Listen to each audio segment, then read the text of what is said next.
ನಮಸ್ಕಾರ.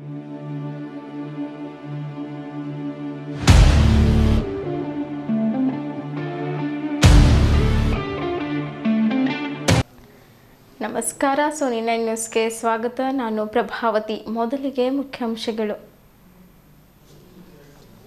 ಶ್ರೀ ಭಾವಸಾರ ಕ್ಷತ್ರಿಯ ಸಮಾಜದ ವತಿಯಿಂದ ಶ್ರೀ ಗಣೇಶ ಹಂಸ ಕಾಸವ ಶಿವಲಿಂಗ ನಂದಿಮೂರ್ತಿ ಪ್ರಾಣ ಪ್ರತಿಷ್ಠಾಪನೆ ನಾಳೆ ನಡೆಯಲಿದೆ. ಅದರ ಅಂಗವಾಗಿ ಇಂದು ಭವ್ಯ ಮೆರವಣಿಗೆ ನಡೆಯಿತು. ಬೀದರ್ ಜಿಲ್ಲಾ ಅಂಗವಿಕಲರ ಹಿತರಕ್ಷಣಾ ಸಮಿತಿ ಬೀದರ್ ವತಿಯಿಂದ ವಿವಿಧ ಬೇಡಿಕೆಗಳನ್ನು ಆಗ್ರಹಿಸಿ ಒಂದು ದಿನದ ಸಾಂಕೇತಿಕ ಧರಣಿ ಸತ್ಯಾಗ್ರಹ ಹಮ್ಮಿಕೊಳ್ಳಲಾಯಿತು.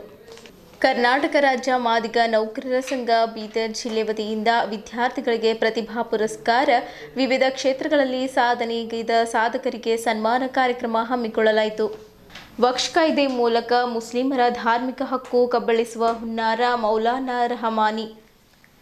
ಮಾಜಿ ಸಚಿವ ಬಂಡೆಪ್ಪ ಖಾಶಂಪೂರ್ ಅವರ 61ನೇ ಹುಟ್ಟುಹಬ್ಬದ ಅಂಗವಾಗಿ ಅವರ ಅಭಿಮಾನಿ ಬಳಗ ಮತ್ತು ಗಣ್ಯ ಮುಖಂಡರು ಅವರಿಗೆ ಶುಭ ಹಾರೈಸಿದರು.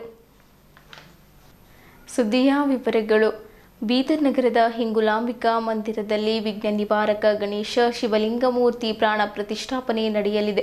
ಅದರ ಅಂಗವಾಗಿ ಬೀದರ್ ನಗರದ ಹಳೆನಗರದ ಗೋರಗಲ್ಲಿಯ ಸಮಾಜದ ವತಿಯಿಂದ ದರ್ಜಿಗಲ್ಲಿ ಬಸವೇಶ್ವರ ವೃತ್ತದಿಂದ ಸಿದ್ದರಾಮಯ್ಯ ಲೇಔಟ್ನಲ್ಲಿರುವ ಮಂದಿರದವರೆಗೆ ಭವ್ಯ ಮೆರವಣಿಗೆಯು ಸಾರೋಟ ಮತ್ತು ಭಾಜ ಭಜಂತ್ರಿಯೊಂದಿಗೆ ಮೆರವಣಿಗೆ ನಡೆಯಿತು. ಈ ಮೆರವಣಿಗೆಯು ಭಾವಕ್ಷತ್ರಿಯ ಸಮಾಜದ ಅಧ್ಯಕ್ಷ ಸಂಜು ಘನಾತೆ ಅವರ ಅಧ್ಯಕ್ಷತೆಯಲ್ಲಿ ಈ ಮೆರವಣಿಗೆ ನಡೆಯಿತು. ನಾಳೆ ನಡೆಯಲಿರುವ ಮೂರ್ತಿಯ ಪ್ರಾಣ ಪ್ರತಿಷ್ಠಾಪನೆ ಮಾಡುವ ಕಾರ್ಯಕ್ರಮಕ್ಕೆ ಹೆಚ್ಚಿನ ಸಂಖ್ಯೆಯಲ್ಲಿ ಜನರು ಬಂದು ದರ್ಶನ ಪಡೆದು ಪ್ರಸಾದ ಸ್ವೀಕರಿಸಿ ಪುನೀತರಾಗಬೇಕೆಂದು ವಿನಂತಿಸಿದರು. ಈ ಕಾರ್ಯಕ್ರಮದಲ್ಲಿ ಸಂಜಯ್ ಘನಾತೆ, ಪ್ರವೀಣ್ ಸೂರ್ಯನ್, ಓಂ ಪ್ರಕಾಶ್ ಚೋಳ್ಕರ್, ಸತ್ಯಪ್ರಕಾಶ್ ಮಹೇಂದ್ರಕರ್, ಅಮರೀಶ್ ಚೋಳಿಕರ್, ರಮೇಶ್ ದೇವತರಾಜ್, ವಿವೇಕ್ ಅಂಬೂರೆ, ಬಬಿತಾ ರಂಗದಳ್, ವಿಮಲಾ ಘನತೆ ಸೇರಿದಂತೆ ಹಲವು ಗಣ್ಯರು, ಮುಖಂಡರು, ಮಹಿಳೆಯರು, ಭಕ್ತರು ಸೇರಿದಂತೆ ಇತರರು ಇದ್ದರು. एवढा एक कलश मूर्ती समोर राहू द्या. नाही ते तर ठेवा.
बीदर भावसा क्षत्रिय समाज बीदर गोरखा गली में हंस श्री गणेश की मूर्ति, नंदी, शिवलिंग, कासव का मूर्ति का अनावरण किया जा रहा है और हमें बहुत खुशी हो रही है कि श्री भावसा क्षत्रिय समाज की कुलदेवी हिंगलाज माता के मंदिर में श्री गणेश हंस, माता का वाहन हंस, शिवलिंग, नंदी तथा कासव का प्राण प्रतिष्ठा कार्यक्रम किए जाने जा रहा है। आज भावसा क्षत्रिय समाज बीदर से अति हर्ष उल्लास से सभी मूर्तियों का जुलूस निकाल के दरंगरेज गली, दर्जी गली से हिंगलांबिका माता मंदिर सिद्धरामैया बड़ोने बुढ़ा लेआउट को लेके जाएगा और कल सुबह सभी मूर्तियों का प्राण प्रतिष्ठा किया जाएगा।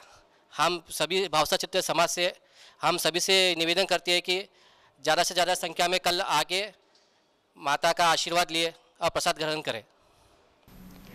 ಬೀದರ್ ಜಿಲ್ಲಾ ಅಂಗವಿಕಲರ ಹಿತರಕ್ಷಣಾ ಸಮಿತಿ ಬೀದರ್ ವತಿಯಿಂದ ಇಂದು ಜಿಲ್ಲಾಧಿಕಾರಿ ಕಚೇರಿ ಎದುರುಗಡೆ ಸಾಂಕೇತಿಕ ಧರಣಿ ಸತ್ಯಾಗ್ರಹ ಹಮ್ಮಿಕೊಳ್ಳಲಾಗಿತ್ತು. ದಕ್ಷಿಣ ಕ್ಷೇತ್ರದ ಮಾಜಿ ಸಚಿವರಾದ ಬಂಡೆಪ್ಪ ಖಾಶಂಪೂರ್ ಅವರು ದಿನಾಂಕ 25/3/2023ರ ಅನುದಾನದಲ್ಲಿನ ಅಂಗವಿಕಲರ ತ್ರಿಚಕ್ರ ವಾಹನ ವಿತರಿಸಲು ವಿಳಂಬ ಮಾಡುತ್ತಿರುವುದರಿಂದ ಮತ್ತು ಅಂಗವಿಕಲರ 5% ಅನುದಾನವು ಸಮರ್ಪಕ ಅನುಷ್ಠಾನಕ್ಕಾಗಿ ಹಾಗೂ ವಿವಿಧ ಬೇಡಿಕೆಗಳಾದ ವಸತಿ ಯೋಜನೆ, ಸ್ವಯಂ ಉದ್ಯೋಗಕ್ಕಾಗಿ ಸಹಾಯಧನ, ಸಲಹಾ ಮತ್ತು ಮಾಹಿತಿ ಕೇಂದ್ರಗಳ ಸ್ಥಾಪನೆ, ಮಾಸಾಶನ 5,000ಕ್ಕೆ ಹೆಚ್ಚಳ, ಉಚಿತ ಬಸ್ ಪಾಸ್, ಬ್ಯಾಕ್ಲಾಗ್ ಹುದ್ದೆಗಳು ಭರ್ತಿ ಮಾಡಿಕೊಳ್ಳಬೇಕೆಂದು ಜಿಲ್ಲಾಧಿಕಾರಿಗಳ ಮೂಲಕ ಮಾನ್ಯ ಮುಖ್ಯಮಂತ್ರಿಗಳಿಗೆ ಮನವಿ ಪತ್ರ ಸಲ್ಲಿಸಿ ಆಗ್ರಹಿಸಿದರು. ಒಂದು ವೇಳೆ ನಮ್ಮ ಬೇಡಿಕೆಗಳು ಈಡೇರದಿದ್ದರೆ ಮುಂದಿನ ದಿನಗಳಲ್ಲಿ ಉಗ್ರ ಹೋರಾಟ ಮಾಡಲಾಗುವುದೆಂದು ಅಧ್ಯಕ್ಷರಾದ ರಾಜಪ್ಪ ಎಂ ಪಾತ್ರಪಳ್ಳಿ ಅವರು ಎಚ್ಚರಿಸಿದರು. ಈ ಸಂದರ್ಭದಲ್ಲಿ ಜಿಲ್ಲಾ ಪ್ರಧಾನ ಕಾರ್ಯದರ್ಶಿ ಬಿ ಶಿವಕುಮಾರ್, ಜಿಲ್ಲಾ ಉಪಾಧ್ಯಕ್ಷರು ಪ್ರಭು ಕಲಾಲ್, ಗೌರವಾಧ್ಯಕ್ಷರು ರಾಜ್ಕುಮಾರ್ ಬಿ, ಜಿಲ್ಲಾಧ್ಯಕ್ಷರು ರಾಜಪ್ಪ ಎಂ ಪಾತ್ರಪಳ್ಳಿ, ಸದಸ್ಯರು ವಿಠಲ್ ಕಾಳ್ಗೆ, ನಗರ ಘಟಕ ಅಧ್ಯಕ್ಷರು ಧನಲಕ್ಷ್ಮಿ, ಜಿಲ್ಲಾ ಮಹಿಳಾ ಘಟಕದ ಅಧ್ಯಕ್ಷರು ಅಶ್ವಿನಿ, ಜಿಲ್ಲಾ ಕಾರ್ಯದರ್ಶಿ ಮಹಿಳಾ ಘಟಕದ ಸುಕೇಶಿನಿ, ಜಿಲ್ಲಾ ಸಹಾಯ ಕಾರ್ಯದರ್ಶಿ ದಿಲೀಪ್, ಜಿಲ್ಲಾ ಅಧ್ಯಕ್ಷರು ಮೈನಾರಿಟಿ ಶಾಕೀರ್, ನಗರ ಘಟಕ ಉಪಾಧ್ಯಕ್ಷರು ಅಹಮದ್ ಪಾಷಾ, ಹುಮ್ನಾಬಾದ್ ತಾಲೂಕಾ ಅಧ್ಯಕ್ಷರು ನವಾಜ್ ಖಾನ್, ಬೀದರ್ ದಕ್ಷಿಣ ಮೈನಾರಿಟಿ ರಫಿ, ಬೀದರ್ ದಕ್ಷಿಣ ಅಧ್ಯಕ್ಷರು ರಾಜು, ಚಿಟ್ಟಾ ಸರ್ಕಲ್ ಅಧ್ಯಕ್ಷರು ಇಮ್ರಾಜ್, ಭಾಲ್ಕಿ ಉಪಾಧ್ಯಕ್ಷರು ಸುನೀಲ್, ಭಾಲ್ಕಿ ತಾಲೂಕು ಅಧ್ಯಕ್ಷರು ಅಶೋಕ್ ರಾಯ್, ಬೀದರ್ ತಾಲೂಕಾ ಅಧ್ಯಕ್ಷರು ಪ್ರಭು ಕುತ್ತಾಬಾದ್, ಜಿಲ್ಲಾ ಸಲಹೆಗಾರರು ಮೊಹಮ್ಮದ್ ಪಾಷಾ, ಜಿಲ್ಲಾ ಖಜಾಂಚಿ ಸಾಯಿನಾಥ್ ಮೈಲೋ ಸೇರಿದಂತೆ ಇತರರು ಇದ್ದರು.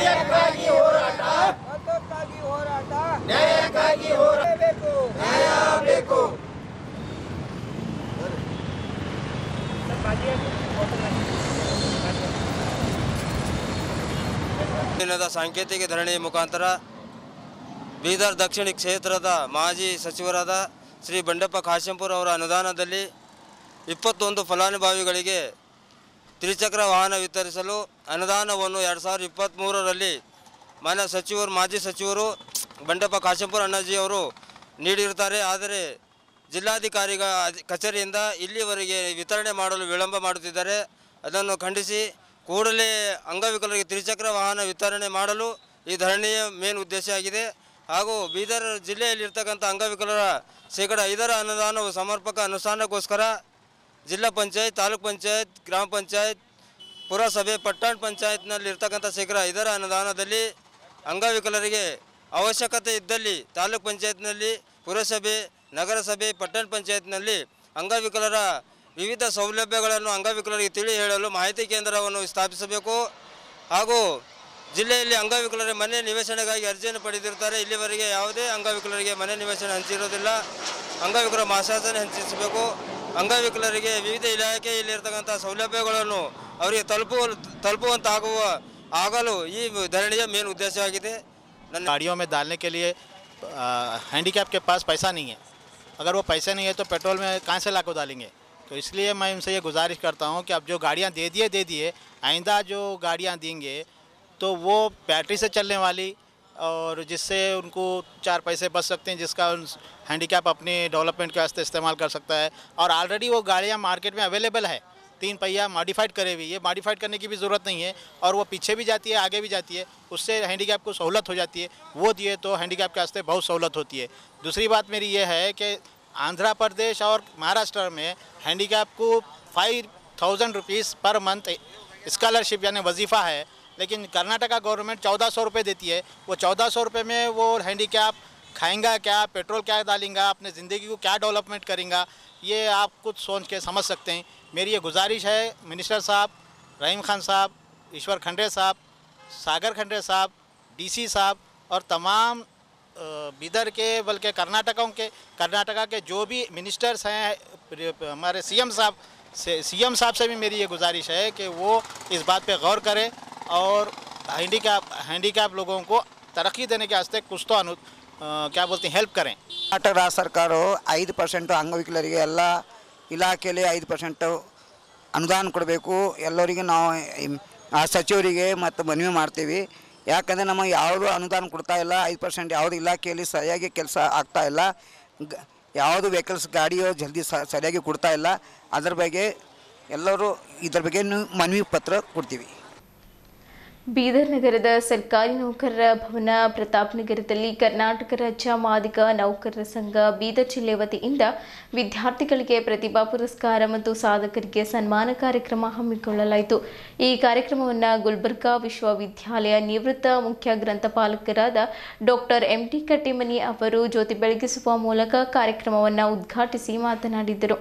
SSLC, PUC ಮತ್ತು ಡಿಗ್ರಿ ಪದವಿ ಪರೀಕ್ಷೆಗಳಲ್ಲಿ ಹೆಚ್ಚಿನ ಅಂಕ ಪಡೆದು ಹಾಗೂ MA, MSc, MCom, NEET, KCET, PhD, MBBS ಮತ್ತು BE 1/4/2024 ನಂತರ ಹೊಸದಾಗಿ ಸರ್ಕಾರಿ ನೌಕರರಿಗೆ ನೇಮಕಗೊಂಡ ಪದೋನ್ನತಿ ಹೊಂದಿದ, ನಿವೃತ್ತಿ ಹೊಂದಿದ ಹಾಗೂ ವಿವಿಧ ಕ್ಷೇತ್ರಗಳಲ್ಲಿ ಸಾಧನೆಗೈದವರನ್ನು ಸನ್ಮಾನಿಸಿ ಗೌರವಿಸಲಾಯಿತು।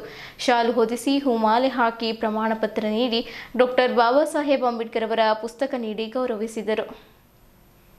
ಈ ಕಾರ್ಯಕ್ರಮದಲ್ಲಿ ಚಂದ್ರಕಾಂತ್ ಹಿಪ್ಪಳಗಾವ್ ಸಮಾಜ ಹಿರಿಯ ಮುಖಂಡರು, ರಾಜು ಕಡ್ಯಾಳ್ ಅಖಿಲ ಕರ್ನಾಟಕ ಉಪಾಧ್ಯಕ್ಷರು, ಆದಿ ಜಾಂಬವ ಸಂಘ ಬೆಂಗಳೂರು, ರೋಹಿತ್ ದಾಸ್ ಘೋಡೆ ಮಾಜಿ ಸದಸ್ಯರು, ಜಿಲ್ಲಾ ಪಂಚಾಯತ್ ಬೀದರ್, ಪ್ರಭು ತಾಳ್ಮಡ್ಗಿ ಸಮಾಜದ ಹಿರಿಯ ಮುಖಂಡರು, ಫರ್ನಾಂಡಿಸ್ ಹಿಪ್ಪಳಗಾವ್ ರಾಜ್ಯ ಕಾರ್ಯಾಧ್ಯಕ್ಷರು, ಮಾದಿಗ ದಂಡೂರ, ರಮೇಶ್ ಕಟ್ಟಿತುಂಗವ್ ರಾಜ್ಯಾಧ್ಯಕ್ಷರು, ಮಾದಾರ ಚೆನ್ನಯ್ಯ ಹೋರಾಟ ಸಮಿತಿ, ಸಂಜಯ್ ಚಾಗೆರ್ದರ್ ರಾಜ್ಯ ಉಪಾಧ್ಯಕ್ಷರು, ಕ್ರಿಶ್ಚಿಯನ್ ಅಭಿವೃದ್ಧಿ ನಿಗಮ ಬೆಂಗಳೂರು, ಅರ್ಜುನ್ ಕನಕ ಸಿಂಡಿಕೇಟ್ ಸದಸ್ಯರು, ಬೀದರ್ ವಿಶ್ವವಿದ್ಯಾಲಯ, ಶ್ರೀದೇವಿ ಎಸ್ ಕಟ್ಟಿಮನಿ ಸಿಂಡಿಕೇಟ್ ಸದಸ್ಯರು, ಗುಲ್ಬರ್ಗಾ ವಿಶ್ವವಿದ್ಯಾಲಯ, ವಿಜಯ್ ಕುಮಾರ್ ಬಾವ್ಗಿ ಸಿಪಿಐ ಬೀದರ್, ನಿಖಿಲ್ ನರ್ಸಣ್ಣ UPSC ಅಧಿಕಾರಿಗಳು ಬೆಂಗಳೂರು। ಕಾರ್ಯಕ್ರಮ ಸಂಚಾಲನೆಯನ್ನ ಡಾಕ್ಟರ್ ಜಯಭಾರತ್ ಮಂಗೇಶ್ವರ್ ಅವರು ಮಾಡಿದ್ದರು। ಈ ಕಾರ್ಯಕ್ರಮದಲ್ಲಿ ಹಲವು ಗಣ್ಯರು, ಮುಖಂಡರು, ಮಹಿಳೆಯರು, ವಿದ್ಯಾರ್ಥಿಗಳು ಸೇರಿದಂತೆ ಇತರರು ಇದ್ದರು।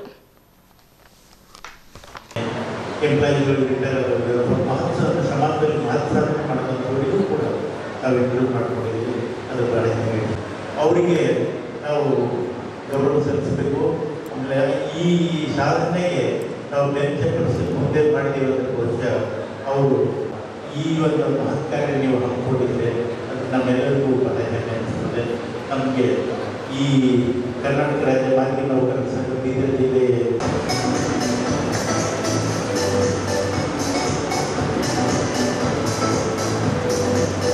ಎಷ್ಟು ಗೆಲ್ಲಬೇಕು ಅನ್ನೋದಕ್ಕೆ ಮಹತ್ ಸಾಧನೆ ತಮ್ಮ ಅಕಾಡೆಮಿಕಲಿ ಸಾಧನೆ ಮಾಡೋದಂಥವ್ರನ್ನು ಮಾಡೋಣ ಅಂತ ಹೇಳಿ ಅಸೋಸಿಯೇಷನ್ ಅವ್ರು ಹೇಳಿದ್ರು। ಆ ಸಂದರ್ಭದಲ್ಲಿ ನಾನಂದರೆ ನಾವು ಪಾಠ ಹೇಳ್ತೀವಿ ಅಂದರೆ ಮುಂದೆ ಅವರು ಒಗ್ಗಟ್ಟಾಗ್ತಾರೆ, ಮಹತ್ ಸಾಧನೆ ಮಾಡ್ತಾರೆ, ಆಮೇಲೆ ನಮ್ಮ ಹುಡುಗಿಗೂ ಕೂಡ ಆಶ್ರಯ ಸಲ್ಲಿಸ್ತಾರೆ ಅಂತ ನಾವು ಭಾವಿಸ್ಕೊಂಡು ಎಲ್ಲರನ್ನೂ ಕೂಡ 97% ಕೂಡ ನಮ್ಮ ಹುಡುಗರು ಪಾಸ್ ಆಗಿದ್ದಕ್ಕೆ ನಮಗೆ ಭಾಳ ಹೆಮ್ಮೆ ಅನಿಸ್ತದೆ। ಎಲ್ಲರೂ ಕೂಡ ನೀವು ಸಮಾಜದ ಅತ್ಯಂತ ಪ್ರಮುಖ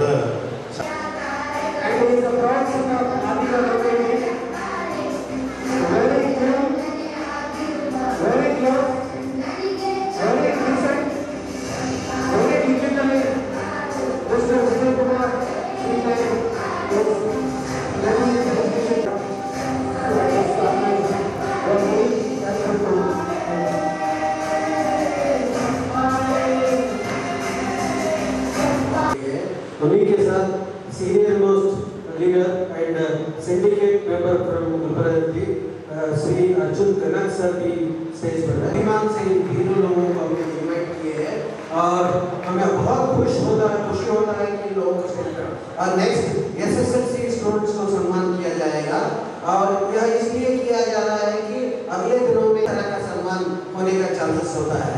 इससे प्रभावित हो जाए आप और आप इस खूबसूरत घड़ी को साक्षी हो जाए, बल्कि मैं सभी मादिगा मेंबर्सों को ये एसोसिएशन की ओर से धन्यवाद देना चाहता हूँ।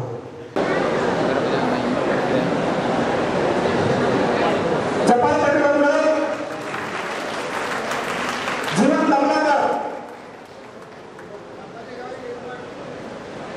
ಇದು ಯಶಸ್ವಿ ಆಗ್ತದಂತಕ್ಕಂಥ ಮಾತನ್ನು ಹೇಳ್ತಾ ಇದ್ದಾರೆ ಬಂಧುಗಳೇ. ನಿಮ್ಮೆಲ್ಲರ ಅಭಿಮಾನದ ಆಶೀರ್ವಾದ ಚಪ್ಪಾಳೆ ಇರಲಿ. ಈ ಮುಂದಿನ ಭವಿಷ್ಯದ ನಮ್ಮ ಸಮುದಾಯದ ಮುಂದಿನ ಭವಿಷ್ಯಗಳು ದಯಮಾಡಿ ನಿಮ್ಮೆಲ್ಲರ ಅಭಿಮಾನ ಚಪ್ಪಾಳೆ, ನಿಮ್ಮೆಲ್ಲರ ಆಶೀರ್ವಾದ ಚಪ್ಪಾಳೆ ಇರಲಿ. ನಿರಂತರವಾಗಿ ಈ ಮಕ್ಕಳಿಗೆ ನಿಮ್ಮ ಆಶೀರ್ವಾದ ಚಪ್ಪಾಳೆ ಇರಲಿ ಅಂತ ನಾನು ಮನವಿ ಮಾಡ್ಕೊಳ್ತಾ ಇದ್ದೀನಿ. ಧನ್ಯವಾದಗಳು ಸುಮನ್ ಕಲ್ತಿಮನಿ ಅವರಿಗೆ. ಡೈರೆಕ್ಷನ್ಸ್ ಬಗ್ಗೆ ಹೇಳಿದರು. ಡೈರೆಕ್ಷನ್, ಈ ಡೈರೆಕ್ಷನ್ ಅನ್ನಲಿಕ್ಕೆ ನಿಮಗೊಂದು ಎಕ್ಸಾಂಪಲ್ ನಾನು ಹೇಳ್ತೇನೆ. ಸಕ್ಸಸ್ ಆಗಬೇಕು ಅಂತಂದರೆ ವಿಶೇಷವಾಗಿ ವಿದ್ಯಾರ್ಥಿಗಳಿಗೆ SSLC PUC ಡಿಗ್ರಿ ಮುಗಿಸ್ಕೊಂಡು ಬಂದಿದ್ದೀನಿ, ನಿಮಗೋಸ್ಕರ ಹೇಳ್ತೀನಿ. Directions, right time, wrong person, wrong decision fail ಆಗ್ತಾನೆ. ರೈಟ್ ಪರ್ಸನ್ ರಾಂಗ್ ಟೈಮಲ್ಲಿ ಡಿಸಿಷನ್ ತಗೊಂಡ್ರು ಫೇಲ್ ಆಗ್ತಾನೆ. ರಾಂಗ್ ಪರ್ಸನ್ ರೈಟ್ ಟೈಮ್ನಲ್ಲಿ ಡಿಸಿಷನ್ ತಗೊಂಡ್ರು ಕೂಡ ಫೇಲ್ ಆಗ್ತಾನೆ.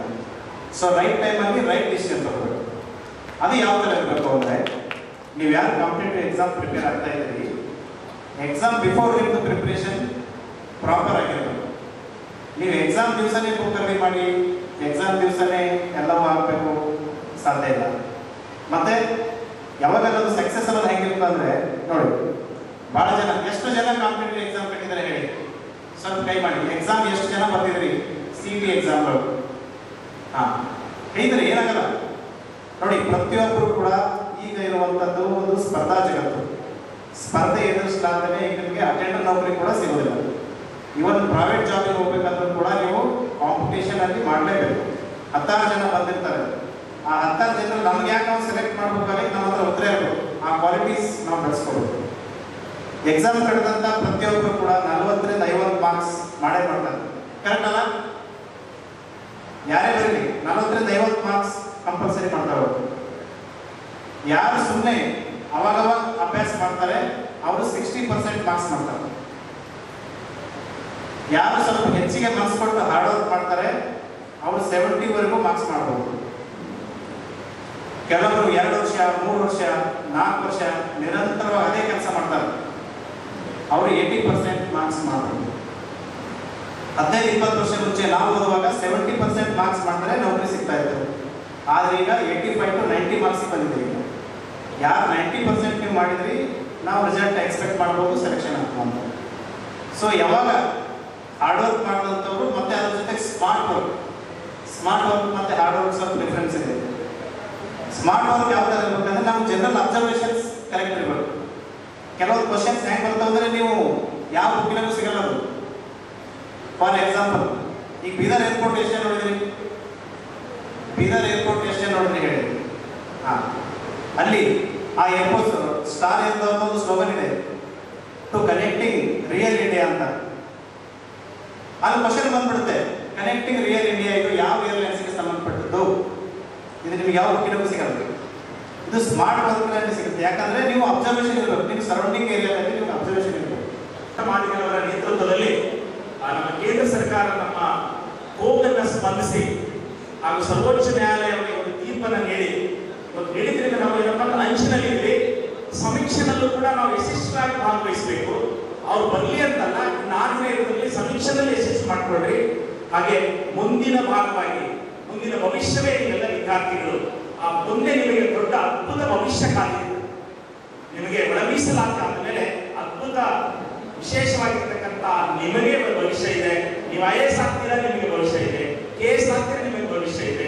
ನೀವು IPS ಆಗ್ತೀರಾ, ನೀವು ಇವತ್ತು ಈಗಾಗಲೇ ನೋಡಿ ಪೊಲೀಸ್ ಆಫೀಸರ್ ಆಗ್ತೀರಾ, ಬ್ಯಾಂಕ್ ಆಫೀಸರ್ ಆಗ್ತೀರಾ, ಪ್ರೊಫೆಸರ್ಗಳಾಗ್ತೀರಾ, ನಿಮಗೆ ಭವಿಷ್ಯ ಇದೆ. ಆ ಭವಿಷ್ಯಕ್ಕೆ ಸಿದ್ಧರಾಗಲಿ ಅಂತಕ್ಕಂಥ ಒಂದು ಕರೆಯನ್ನ ಸಮುದಾಯದ ಪರವಾಗಿ, ನೌಕರ ಪರವಾಗಿ ಕೊಡ್ತಾ, ಈಗ ವಿಶೇಷವಾಗಿ ಸರ್ಕಾರದಲ್ಲಿ ಒಂದು ಸರ್ಕಾರದ ಭಾಗವಾಗಿರ್ತಕ್ಕಂಥ ಒಂದು ಹುದ್ದೆಯನ್ನು ಪಡ್ಕೊಂಡಿರ್ತಕ್ಕಂಥ ಕರ್ನಾಟಕ ಸರ್ಕಾರದ ಗೌರವಾನ್ವಿತ ಕರ್ನಾಟಕ ಸರ್ಕಾರದ ರಾಜ್ಯ ಉಪಾಧ್ಯಕ್ಷರಾಗಿ ಕೆಲಸದಲ್ಲಿರ್ತಕ್ಕಂಥ ಆಯ್ಕೆ ಆಗಿರ್ತಕ್ಕಂಥ ನಮ್ಮ ಸಹೋದರ ಕಷ್ಟಪಟ್ಟರೆ ಫಲ ಸಿಗ್ತದೆ. ಇವತ್ತು ನೀವು ಎಷ್ಟು ಜನ ತಂದೆ ತಾಯಿಗಳು ನಿಮ್ಮ ಮಕ್ಕಳಿಗೆ ಇವತ್ತು ಬರೀ SSLC PUC ಡಿಗ್ರಿ ಮುಗಿಸಿದ ಸಲುವಾಗ ಸನ್ಮಾನ ನೋಡಕ್ ನೀವು ಬಂದಿದ್ದೀರಿ. ಭವಿಷ್ಯ ನೀವು ಕನಸು ಕಾಣ್ರಿ. ನೀವು ಏನಾದರೂ ಈ ನಿಮ್ಮ ಮಕ್ಕಳು IAS IPS KS ಆಫೀಸರ್ ಆಗಿ ಅವರು ಒಂದು ವೇಳೆ ಪಾಸ್ ಮಾಡಿದ್ರೆ ನಿಮಗೆ ವಿಧಾನಸಭೆಯಲ್ಲಿ ಇವತ್ತು ಕರ್ನಾಟಕ ರಾಜ್ಯದಲ್ಲಿ ನಿಮ್ಗೆ ಸನ್ಮಾನ ಮಾಡಲಾಗುತ್ತದೆ. ನಿಮ್ಮ ಮಕ್ಕಳಿಗೆ ನೀವು ಇವತ್ತಿನ ದಿವಸದಲ್ಲಿ ಬಂದಂತ ಎಲ್ಲ ತಂದೆ ತಾಯಿಗಳನ್ನ ನಾನು ಮನವಿ ಮಾಡ್ಕೊಳ್ತೀನಿ. ಇವತ್ತು ಎಷ್ಟೇ ಕಷ್ಟ ಆದರೂ ಪರವಾಗಿಲ್ಲ, ನಿಮ್ಮ ಮಕ್ಕಳಿಗೆ ಶಿಕ್ಷಣ ಕೊಡುವಂತ ಕೆಲಸ ಮಾಡಿ, ಇನ್ನು ಹೆಚ್ಚಿನ ರೀತಿಯಲ್ಲಿ ಬೆಳೆಸುವಂತ ಕೆಲಸ ಮಾಡಿ. ಇವತ್ತು ಯಾವ ವಿಷಯಕ್ಕೆ ಇವತ್ತು ಬಹಳಷ್ಟು ಜನ ಇವತ್ತು ನಮ್ಮಲ್ಲಿ ನೆಗೆಟಿವ್ನೆಸ್ ಬಹಳ ಜಾಸ್ತಿ ಇದೆ. ನಮ್ಮಲ್ಲಿ ಏನಾಗ್ತದ್ರಿ, ಇವತ್ತು ಬರೀ ಹೇಳ್ತಾರ ಹೋಗ್ತಾರ ಅಂತ ಹೇಳ್ತಾರೆ. ಆದ್ರೆ ಇವತ್ತು UP ಬಿಹಾರ ನೋಡಿ, ಇವತ್ತೊಂದು ಬಾಡಿ ಕಟ್ಟ ಮನುಷ್ಯ ಇದಾನಂದ್ರೆ ಅವ್ರ ಮಕ್ಕಳಿಗೆ ಅವರು IAS IPS KS ಮಾಡಿಸ್ತಾ ಇದ್ದಾರೆ. ಇವತ್ತು ದೇವರಿಂದ ನಮ್ಮ ಎಲ್ಲಾ ಫ್ಯಾಮಿಲಿಗಳಲ್ಲಿ ನಮ್ಮ ಸಮಾಜದಲ್ಲಿ ಯಾವುದೇ ಒಂದು ಕೊರತೆ ಇಲ್ಲ. Creation of society. ಒಬ್ಬ ವ್ಯಕ್ತಿ ಸಮಾಜದ ಕೊಡುಗೆ. ಸೊ ನನ್ನ ಜೀವನದಲ್ಲಿ ನನಗೆ ಸ್ಫೂರ್ತಿ ತುಂಬಿರ್ತಕ್ಕಂಥ ತುಂಬಾ ನಮಗೆ ಬೇಕಾದ ಅವರಿಗೆಲ್ಲರಿಗೂ ನಾನು ಇವತ್ತು ಧನ್ಯವಾದಗಳು ಸಲ್ಲಿಸ್ತೇನೆ. So my dear friends, today let me get to the talk. ನಾನು ಏನು ಹೇಳಬೇಕು ಅನ್ನೋದ್ರ ಬಗ್ಗೆ ನಾನು let's get into it.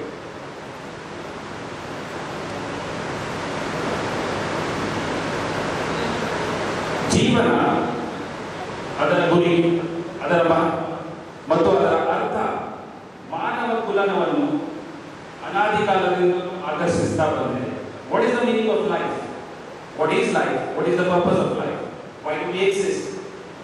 These questions have always fascinated the minds of mankind. French philosophers try to answer it. ಅನೇಕ ಜ್ಞಾನಿಗಳು, ತತ್ವಜ್ಞಾನಿಗಳು ಈ ಕೂಡ ಪ್ರಶ್ನೆಯನ್ನು ಉತ್ತರ ಹುಡುಕುವ ಪ್ರಯತ್ನದಲ್ಲಿ ತೊಡಗಿದರು. ಇಂದು ನಾನು ಸಹ ಈ ಜೀವನ ಎಂಬ ರಹಸ್ಯವನ್ನು, ವಿಶೇಷವಾಗಿ ಯಶಸ್ವಿ ಜೀವನದ ರಹಸ್ಯವನ್ನು ಅನಾವರಣಗೊಳಿಸುವ ಸಾಹಸವನ್ನು ಮಾಡಲು ಇಚ್ಛಿಸುತ್ತೇನೆ.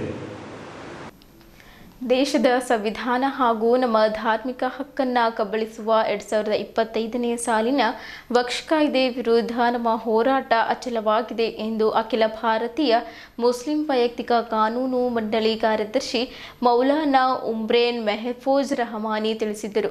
ನಗರದ ಜಿಲ್ಲಾ ಪತ್ರಿಕಾ ಭವನದಲ್ಲಿ ಸುದ್ದಿಗೋಷ್ಠಿ ಉದ್ದೇಶಿಸಿ ಮಾತನಾಡಿರುವ ಅವರು, ವಕ್ಫ್ ಕಾಯ್ದೆ ತಿದ್ದುಪಡಿಗಳು ತಾರತಮ್ಯದಿಂದ ಕೂಡಿದ್ದು ಸಂವಿಧಾನದಲ್ಲಿ ಪ್ರತಿಪಾದಿಸಲಾದ ಮೂಲಭೂತ ಹಕ್ಕುಗಳ ಉಲ್ಲಂಘನೆ ಆಗಿದೆ ಮತ್ತು ಮುಸ್ಲಿಂ ವಕ್ಫ್ ಆಸ್ತಿಗಳನ್ನು ಕಬಳಿಸುವ ಮತ್ತು ನಾಶಪಡಿಸುವ ಪಿತೂರಿಯ ಭಾಗವಾಗಿದೆ ಎಂದರು. ನಮ್ಮ ಸಂಖ್ಯಾಬಲವನ್ನು ಬಳಸಿಕೊಂಡು ಆಡಳಿತ ಪಕ್ಷವು ದೇಶದ ಲಕ್ಷಾಂತರ ಮುಸ್ಲಿಮರು, ಅಲ್ಪಸಂಖ್ಯಾತರು ಮತ್ತು ನ್ಯಾಯವನ್ನು ಪ್ರೀತಿಸುವ ನಾಗರಿಕರ ಇಚ್ಛೆಗೆ ವಿರುದ್ಧವಾಗಿ ವಕ್ಫ್ ಕಾಯ್ದೆಗೆ ಅನಿಯಂತ್ರಿತ ತಾರತಮ್ಯ ತಿದ್ದುಪಡಿಗಳನ್ನು ಅಂಗೀಕರಿಸಿದೆ. ನಾವು ಈ ತಿದ್ದುಪಡಿಗಳನ್ನು ಸಂಪೂರ್ಣವಾಗಿ ತಿರಸ್ಕರಿಸುವುದಾಗಿ ತಿಳಿಸಿದ ಅವರು, ಈ ತಿದ್ದುಪಡಿಗಳು ಭಾರತೀಯ ಸಂವಿಧಾನದ 14, 15, 25, 26 ಮತ್ತು 29ನೇ ವಿಧಿಗಳ ಅಡಿಯಲ್ಲಿ ಖಾತರಿಪಡಿಸಲಾದ ಮೂಲಭೂತ ಹಕ್ಕುಗಳನ್ನು ಉಲ್ಲಂಘಿಸುವುದಲ್ಲದೆ ವಕ್ಫ್ ಆಸ್ತಿಗಳ ಆಡಳಿತದ ಮೇಲೆ ಸಂಪೂರ್ಣ ನಿಯಂತ್ರಣ ಸಾಧಿಸುವ ಸರ್ಕಾರದ ದುರುದ್ದೇಶಪೂರಿತ ಉದ್ದೇಶವನ್ನು ಬಹಿರಂಗಪಡಿಸಲಾಗುತ್ತದೆ ಎಂದು ನಾವು ಸ್ಪಷ್ಟಪಡಿಸಲು ಬಯಸುವುದಾಗಿ ತಿಳಿಸಿದರು. ಈ ತಿದ್ದುಪಡಿಗಳು ಮುಸ್ಲಿಂ ಅಲ್ಪಸಂಖ್ಯಾತರು ತಮ್ಮದೇ ಆದ ಧಾರ್ಮಿಕ ದತ್ತಿಗಳನ್ನು ವಕ್ಫ್ ಮುಕ್ತವಾಗಿ ನಿರ್ವಹಿಸುವುದನ್ನು ತಡೆಯುತ್ತದೆ. ಭಾರತೀಯ ಸಂವಿಧಾನದ 25 ಮತ್ತು 26ನೇ ವಿಧಿಗಳು ಆತ್ಮಸಾಕ್ಷ್ಯ, ಸ್ವಾತಂತ್ರ್ಯ ಮತ್ತು ಧರ್ಮವನ್ನು ಪ್ರತಿಪಾದಿಸುವ, ಆಚರಿಸುವ ಮತ್ತು ಪ್ರಚಾರ ಮಾಡುವ ಹಕ್ಕನ್ನು ಹಾಗೂ ಧಾರ್ಮಿಕ ಮತ್ತು ದತ್ತಿ ಸಂಸ್ಥೆಗಳನ್ನು ಸ್ಥಾಪಿಸುವ ಮತ್ತು ನಿರ್ವಹಿಸುವ ಹಕ್ಕನ್ನು ಖಾತರಿಪಡಿಸುತ್ತವೆ. ಹೊಸದಾಗಿ ಜಾರಿಗೆ ತಂದ ಕಾನೂನು ಮುಸ್ಲಿಮರಿಂದ ಈ ಮೂಲಭೂತ ಹಕ್ಕುಗಳನ್ನು ಕಸಿದುಕೊಳ್ಳುತ್ತದೆ ಎಂದರು. ಕೇಂದ್ರ ವಕ್ಫ್ ಮಂಡಳಿ ಮತ್ತು ರಾಜ್ಯ ವಕ್ಫ್ ಮಂಡಳಿಗಳಿಗೆ ಸದಸ್ಯರ ಆಯ್ಕೆಗೆ ಸಂಬಂಧಿಸಿದ ತಿದ್ದುಪಡಿಗಳು ಇದಕ್ಕೆ ಸ್ಪಷ್ಟ ಉದಾಹರಣೆಯಾಗಿದೆ. ಇದಲ್ಲದೆ ವಾಕಿಫ್ ದಾನಿ 5 ವರ್ಷಗಳ ಕಾಲ ಧರ್ಮವನ್ನು ಆಚರಿಸುವ ಮುಸ್ಲಿಂ ಆಗಿರಬೇಕೆಂಬ ಷರತ್ತು ಭಾರತೀಯ ಕಾನೂನು ಚೌಕಟ್ಟು ಮತ್ತು ಸಾಂವಿಧಾನಿಕ ವಿಧಿಗಳು 14 ಮತ್ತು 26ರ ವಿರುದ್ಧ ಮಾತ್ರವಲ್ಲದೆ ಇಸ್ಲಾಮಿಕ್ ಶರಿಯಾ ತತ್ವಗಳೊಂದಿಗೆ ಸಂಘರ್ಷಿಸುತ್ತದೆ ಎಂದರು. ಹಿಂದೂಗಳು, ಸಿಖ್ಖರು, ಕ್ರಿಶ್ಚಿಯನ್ನರು, ಜೈನರು ಮತ್ತು ಬೌದ್ಧರು ಮುಂತಾದ ಧಾರ್ಮಿಕ ಸಮುದಾಯಗಳು ತಮ್ಮ ಧಾರ್ಮಿಕ ಆಸ್ತಿಗಳ ಮೇಲೆ ಕೆಲವು ಹಕ್ಕುಗಳನ್ನು ಮತ್ತು ರಕ್ಷಣೆಗಳನ್ನು ಅನುಭವಿಸುತ್ತಿದ್ದರೂ ಈ ತಿದ್ದುಪಡಿಗಳ ಮೂಲಕ ಮುಸ್ಲಿಮರು ಅದೇ ಹಕ್ಕುಗಳಿಂದ ವಂಚಿತರಾಗಿದ್ದಾರೆ ಎಂದು ಹೇಳಿದ್ದರು. ಅಖಿಲ ಭಾರತ ಮುಸ್ಲಿಂ ವೈಯಕ್ತಿಕ ಕಾನೂನು ಮಂಡಳಿಯು ವಿವಿಧ ಧಾರ್ಮಿಕ ಮತ್ತು ಸಮುದಾಯ ಸಂಘಟನೆಗಳು ಮತ್ತು ಮುಸ್ಲಿಂ ಬುದ್ಧಿಜೀವಿಗಳೊಂದಿಗೆ ಸಂಸತ್ ಸ್ಥಾಪಿಸಿದ ಜಂಟಿ ಸಂಸದೀಯ ಸಮಿತಿ ಜೆಪಿಸಿ ಮುಂದೆ ಈ ತಿದ್ದುಪಡಿಗಳನ್ನು ವಿರೋಧಿಸಿ ಮೌಖಿಕ ಮತ್ತು ಲಿಖಿತ ಪ್ರಾತಿನಿಧ್ಯಗಳನ್ನು ನೀಡಿತ್ತು. ಹೆಚ್ಚುವರಿಯಾಗಿ ದೇಶಾದ್ಯಂತ 50 ಮಿಲಿಯನ್ ಮುಸ್ಲಿಮರು ಮತ್ತು ಈ ಬದಲಾವಣೆಗಳನ್ನು ಸಂಪೂರ್ಣವಾಗಿ ತಿರಸ್ಕರಿಸಿ ಜೆಪಿಸಿ ಅಧ್ಯಕ್ಷರಿಗೆ ಇಮೇಲ್ಗಳನ್ನು ಕಳುಹಿಸಿದರು. ಇದರ ಹೊರತಾಗಿಯೂ ಮತ್ತು ಪ್ರಜಾಪ್ರಭುತ್ವ ಮತ್ತು ಸಂಸದೀಯ ಮಾನದಂಡಗಳನ್ನು ಧಿಕ್ಕರಿಸಿ ಆಕ್ಷೇಪಣೆಗಳನ್ನು ನಿರ್ಲಕ್ಷಿಸಲಾಯಿತು ಎಂದು ಹೇಳಿದ್ದರು. ಅಂತಿಮ ಮಾರ್ಗವಾಗಿ ನಾವು ಈ ತಿದ್ದುಪಡಿಗಳನ್ನು ಸುಪ್ರೀಂ ಕೋರ್ಟ್ನಲ್ಲಿ ಪ್ರಶ್ನಿಸಿದ್ದೇವೆ ಮತ್ತು ಈಗ ನಾವು ಈ ವಿಷಯವನ್ನು ಜನರ ನ್ಯಾಯಾಲಯಕ್ಕೂ ಕೊಂಡೊಯ್ಯುತ್ತಿದ್ದೇವೆ. ಅಖಿಲ ಭಾರತ ಮುಸ್ಲಿಂ ವೈಯಕ್ತಿಕ ಕಾನೂನು ಮಂಡಳಿಯು ಈ ನಿಟ್ಟಿನಲ್ಲಿ ವಿವರವಾದ ಮಾರ್ಗಸೂಚಿಗಳನ್ನು ಹೊರಡಿಸಿದೆ ಮತ್ತು 3 ತಿಂಗಳ ಶಾಂತಿಯುತ ಅಭಿಯಾನವನ್ನು ರೂಪಿಸಿದೆ. ಇದನ್ನು ದೇವರು ಬಯಸಿದ್ದರೆ ಪೂರ್ಣ ಶಕ್ತಿ ಮತ್ತು ಪ್ರಾಮಾಣಿಕತೆಯಿಂದ ಹೋರಾಟ ಹಮ್ಮಿಕೊಳ್ಳಲಾಗುವುದು. ನಮ್ಮ ರಾಜ್ಯ ಸಮಿತಿಯು ರಾಜ್ಯವ್ಯಾಪಿ ಕಾರ್ಯಕ್ರಮವನ್ನು ಚರ್ಚಿಸಿದ ಮತ್ತು ಆಯೋಜಿಸುತ್ತಿದೆ. ರಾಜ್ಯದ ಎಲ್ಲ ಅಲ್ಪಸಂಖ್ಯಾತ ಮತ್ತು ಧಾರ್ಮಿಕ ಸಮುದಾಯಗಳು, ಪ್ರಮುಖ ಧಾರ್ಮಿಕ ಮತ್ತು ರಾಜಕೀಯ ನಾಯಕರು ಮತ್ತು ನಾಗರಿಕ ಸಮಾಜದ ಪ್ರಮುಖ ಸದಸ್ಯರು ಈ ಕಾರ್ಯಕ್ರಮದಲ್ಲಿ ಭಾಗವಹಿಸುತ್ತಾರೆ. ಇಡೀ ಕಾರ್ಯಕ್ರಮವು ಶಾಂತಿಯುತವಾಗಿ ಮತ್ತು ಸಂವಿಧಾನ ಮತ್ತು ಕಾನೂನಿನ ಮಿತಿಯೊಳಗೆ ಇರುತ್ತದೆ. ಜುಲೈವರೆಗೆ ಮೇಲಿನ ಈ ಎಲ್ಲ ಹೋರಾಟಗಳು ನಡೆಯಲಿದ್ದು, ಸರ್ಕಾರ ಈ ಕಾನೂನು ಹಿಂಪಡೆಯದಿದ್ದರೆ ಮುಂಬರುವ ದಿನಗಳಲ್ಲಿ ಉಗ್ರ ಹೋರಾಟ ಮಾಡುವುದಾಗಿ ರಹಮಾನಿ ಎಚ್ಚರಿಸಿದರು. ಆಲ್ ಇಂಡಿಯಾ ಮಿಲ್ ಕೌನ್ಸಿಲ್ ಕರ್ನಾಟಕದ ಅಧ್ಯಕ್ಷ ಸುಲೇಮಾನ್ ಖಾನ್, ಶಾಹೀನ್ ಸಮೂಹ ಶಿಕ್ಷಣ ಸಂಸ್ಥೆಯ ಅಧ್ಯಕ್ಷರು ಹಾಗೂ ಅಖಿಲ ಭಾರತೀಯ ಮುಸ್ಲಿಂ ವೈಯಕ್ತಿಕ ಕಾನೂನು ಮಂಡಳಿಯ ಆಡಳಿತ ಮಂಡಳಿಯ ಸದಸ್ಯರಾದ ಡಾಕ್ಟರ್ ಅಬ್ದುಲ್ ಖದೀರ್ ಹಾಗೂ ಇತರರು ಪತ್ರಿಕಾಗೋಷ್ಠಿಯಲ್ಲಿ ಭಾಗವಹಿಸಿದರು. ಹಿಂದಿನ ವರ್ಷ 2024ರಲ್ಲಿ ಕೇಂದ್ರ ಸರ್ಕಾರದಿಂದ ಒಂದು ಬಿಲ್ ತರಲಾಗಿತ್ತು, ವಕ್ಫ್ ಅಮೆಂಡ್ಮೆಂಟ್ ಬಿಲ್ 2024. ಇದು ಅನ್ಕಾನ್ಸ್ಟಿಟ್ಯೂಷನಲ್, ಸಂವಿಧಾನ ವಿರೋಧ. ಸಂವಿಧಾನದಲ್ಲಿ ನಮಗೆ ನಾಗರಿಕರಿಗೆ ನೀಡಲಾಗಿರುವ ಮೂಲಭೂತ ಹಕ್ಕುಗಳ ವಿರೋಧವಾಗಿರುವುದರಿಂದ ಅದನ್ನು ಮುಸ್ಲಿಮರು ಇಡೀ ಭಾರತದಲ್ಲಿ ಅದನ್ನು ವಿರೋಧಿಸಿದರು. All India Muslim personal law board, ಅಖಿಲ ಭಾರತ ಮುಸ್ಲಿಂ ವೈಯಕ್ತಿಕ ಕಾನೂನು ಮಂಡಳಿ, ಈ ಮಂಡಳಿಯ ನೇತೃತ್ವದಲ್ಲಿ ಈ ಕಾನೂನನ್ನು ವಿರೋಧಿಸುವ ಒಂದು ಕಾರ್ಯಕ್ರಮ, ಆಂದೋಲನ ಇಡೀ ಭಾರತದಲ್ಲಿ ನಡೆಯುತ್ತಿದೆ. ಇದಕ್ಕೆ ವಕ್ಫ್ ರಕ್ಷಿಸಿ, ಸಂವಿಧಾನವನ್ನು ರಕ್ಷಿಸಿ ಆಂದೋಲನ ಎಂದು ಕರೆಯಲಾಗುತ್ತಿದೆ. ಈ ಕಾನೂನು ಸಂವಿಧಾನ ವಿರೋಧವಾಗಿರುವುದರಿಂದ ನಮ್ಮ ಮೂಲಭೂತ ಹಕ್ಕುಗಳ ವಿರೋಧವಾಗಿರುವುದರಿಂದ ಅದನ್ನು ವಿರೋಧಿಸುತ್ತಿದ್ದೇವೆ ಮತ್ತು ಅದು ಈ ಕಾನೂನಿನಿಂದ ಸಂವಿಧಾನಕ್ಕೆ ಧಕ್ಕೆ ಉಂಟಾಗುತ್ತಿದೆ ಎಂದು ಈ ಆಂದೋಲನವನ್ನು ವಕ್ಫ್ ರಕ್ಷಿಸಿ, संविधान रक्षिसी आंदोलन ಎಂದು ಕರೆಯಲಾಗುತ್ತಿದೆ. हमारे देश का जो संविधान है, जो दस्तूर है, वो ये कहता है कि हर एक को अपने मज़हब पर, अपने धर्म पर चलने की पूरी आज़ादी है और धर्म की जो प्रैक्टिस है हर व्यक्ति, हर इंसान, हर देशवासी अपने अपने तौर पर कर सकता है। वक्फ भी हमारा धार्मिक मसला है, हमारे मज़हब से जुड़ी हुई चीज़ है। बहुत से लोगों के जहन में कन्फ्यूज़न है, वो ये है कि वो वक्फ को और वक्फ बोर्ड को एक समझ रहे हैं, हालांकि ये दो अलग अलग चीज़ें हैं। वक्फ अलग चीज़ है, वक्फ धार्मिक मसला है। और वक्फ किसको कहते हैं उसकी डिफिनेशन भी मैं आपके सामने रखूं। वक्फ कहते हैं किसी प्रॉपर्टी को ईश्वर के नाम पर, अल्लाह के नाम पर दान कर देना, दे देना। पुण्य के लिए, सवाब के लिए अपनी किसी प्रॉपर्टी को अल्लाह के लिए दे देना, इस तरह के उससे जो इनकम जनरेट हो उससे फ़ायदा उठाया जाए और वो प्रॉपर्टी अपनी जगह कायम रहे। इसको इस्लामी धर्म में कहते हैं वक्फ करना, किसी प्रॉपर्टी को अल्लाह के नाम पर देना। ये धर्म की चीज़ है, कुरान में उसके बारे में है, प्रॉफिट मोहम्मद ने उसके बारे में कहा है और 1450 साल से मुसलमान उसकी प्रैक्टिस करते आ रहे हैं। जो वक्फ की प्रॉपर्टी है उसके ऊपर मस्जिद बनती है, मदरसा बनता है, अनाथ आश्रम बनता है, कोई दरगाह बनी हुई है, कोई खानका बनी हुई है जहाँ ज्ञान ध्यान सिखाया जाता है। अलग अलग पर्पज़ के लिए वक्फ प्रॉपर्टी का इस्तेमाल होता है।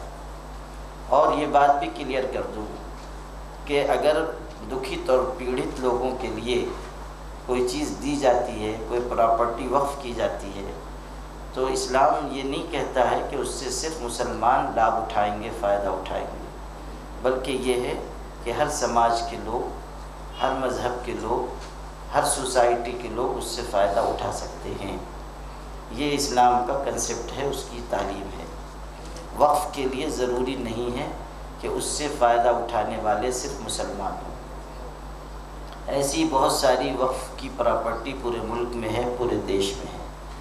ये है वक्फ। और वक्फ बोर्ड क्या है? वक्फ को मेंटेन करने के लिए, वक्फ को मैनेज करने के लिए हुकूमत के अंडर में जो इदारा बनाया जाता है उसको कहते हैं वक्फ बोर्ड। वक्फ अलग है, वक्फ बोर्ड अलग है। वक्फ धर्म से जुड़ी हुई चीज़ है, वक्फ बोर्ड गवर्नमेंट से जुड़ी हुई चीज़ है। ಮಾಜಿ ಸಚಿವರು ಜೆಡಿಎಸ್ ಪಕ್ಷದ ಹಿರಿಯ ನಾಯಕರಾಗಿರುವ ಬಂಡೆಪ್ಪ ಕಾಶಂಪೂರ್ ಅವರು ತಮ್ಮ 61ನೇ ಜನ್ಮದಿನದ ಪ್ರಯುಕ್ತ ಬೀದರ್ ಜಿಲ್ಲೆಯ ಭಾಲ್ಗಿ ತಾಲೂಕಿನ ಖಾನಾಪುರದ ಶ್ರೀ ಕ್ಷೇತ್ರ ಮೈಲಾರ ಮಲ್ಲಣ್ಣ ಖಂಡೋಬಾ ದೇವಸ್ಥಾನ, ಶ್ರೀ ನಾಗಲಿಂಗೇಶ್ವರ ದೇವಸ್ಥಾನ, ಶ್ರೀ ಘೃತಮಾರಿ ದೇವಿ ದೇವಸ್ಥಾನ, ಬೀದರ್ ನಗರದ ಮಂಗಲ್ಪೇಟ್ನ ತಾಯಿ ಭವಾನಿ ಮಂದಿರ ಸೇರಿದಂತೆ ವಿವಿಧ ಮಂದಿರಗಳಿಗೆ ಹಾಗೂ ಅವರ ತಂದೆ ತಾಯಿಯ ಗದ್ದುಗೆಗಳಿಗೆ ಭೇಟಿ ನೀಡಿ ವಿಶೇಷ ಪೂಜೆ ಪ್ರಾರ್ಥನೆ ಸಲ್ಲಿಸಿ ಆಶೀರ್ವಾದ ಪಡೆದರು. ನಂತರ ಖಾನಾಪುರ್ ಪಿ ಗ್ರಾಮದಲ್ಲಿ ಹಲವು ಗಣ್ಯರು ಮುಖಂಡರು ಭಾಗವಹಿಸಿ ಕೇಕ್ ಕಟ್ ಮಾಡಿ ಶಾಲು ಹೊದಿಸಿ ಹೂಮಾಲೆ ಹಾಕಿ ಅಭಿನಂದಿಸಿದರು.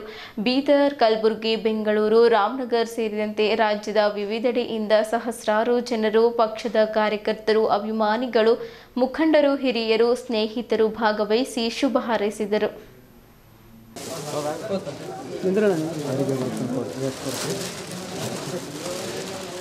One, two, three. 3830. ಈ ಫೋನ್ ಸ್ವಿಚ್ ಆಫ್ ಆದರೆ 3830 843 123 3830. ಮೆಸೇಜ್ ಮಾಡೋದು ಮೆಸೇಜ್ ಹಾಕಿ ಅಡಿಗೆ ಫೋಟೋ ಕಳ್ಕೊಂಡು ಹಾಕಿಬಿಡ್ರಿ. ಓಕೆ.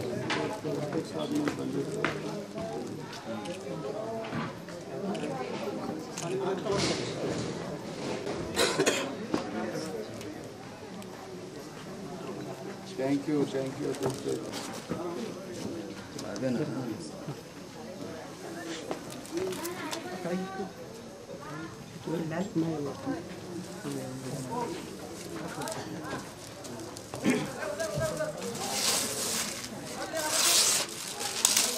ಆರ್ಟಿಕಲ್ ಇದು ಮಾಡಕ್ಕಿಲ್ಲ ಅದಕ್ಕೆ ಫ್ರೇಮ್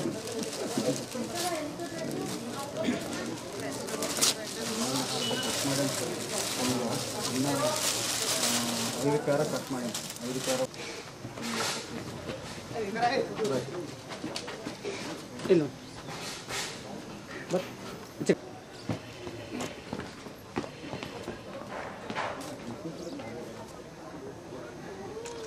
ये मोबाइल यार बोले ना कौन से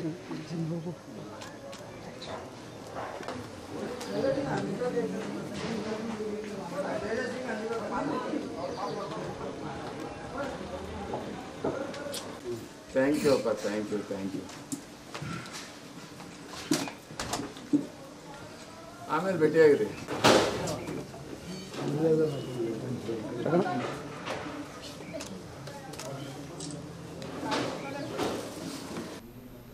ಇಲ್ಲಿಯವರೆಗೂ ಸುದ್ದಿ ಕೊಟ್ಟಿದ್ದು ನಾನು ಪ್ರಭಾವತಿ. ಮುಂದಿನ ಸುದ್ದಿಯೊಂದಿಗೆ ಮತ್ತೆ ಭೇಟಿಯಾಗೋಣ. ವಂದನೆಗಳು.